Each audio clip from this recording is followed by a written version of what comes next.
Hello, my name's Ruth Sutton. As you can probably tell from my voice, I'm from England.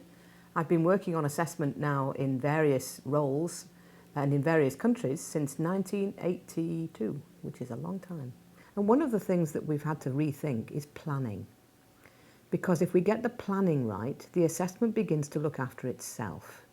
But if we're just planning in the way, planning for activity, not planning for learning, then we can get in a bit of a mess later because the activity doesn't link up with the standards and the judgments that we're being asked to make. So what I'm going to just talk about for a few minutes is something called backwards planning. You may have come across it many years ago in the work of Grant Wiggins and Jane McTighe called Understanding by Design. And that work has morphed and become more simple and more accessible into a process of planning called backwards planning or backwards design that I want to share with you. And it's inexorably logical.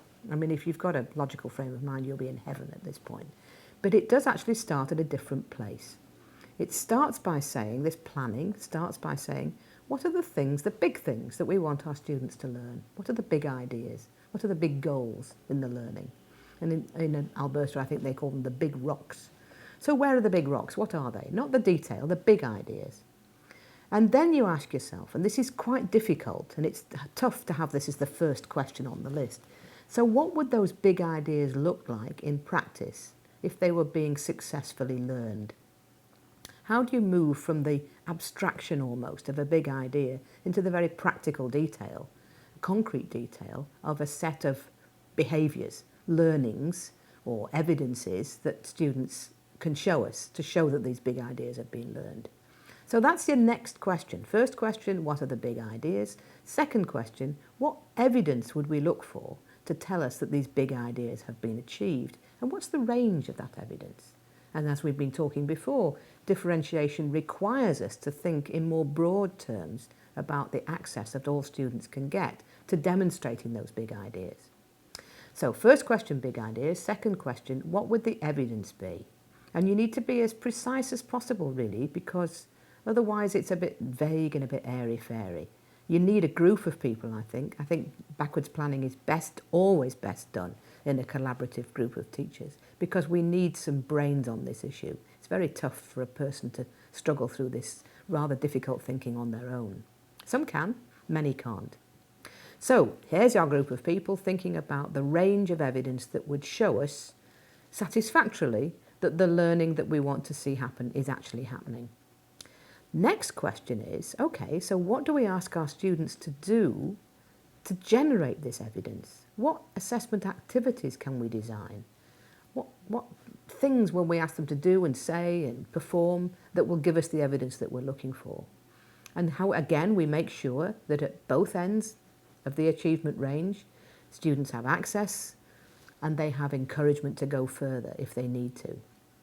So there's the three questions materialising so far. Big ideas, what's the evidence, and what would be the assessment activity that would generate that evidence?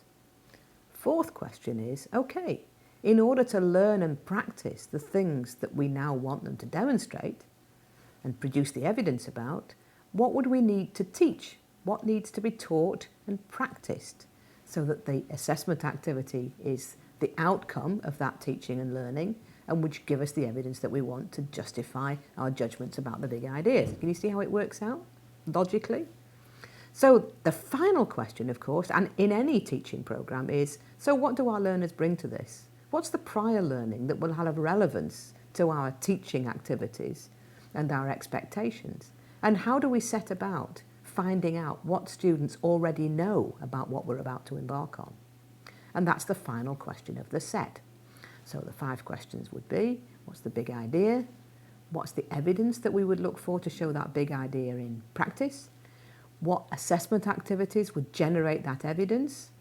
What teaching activities would allow students to learn and practice the things that we're looking for in the assessment activity?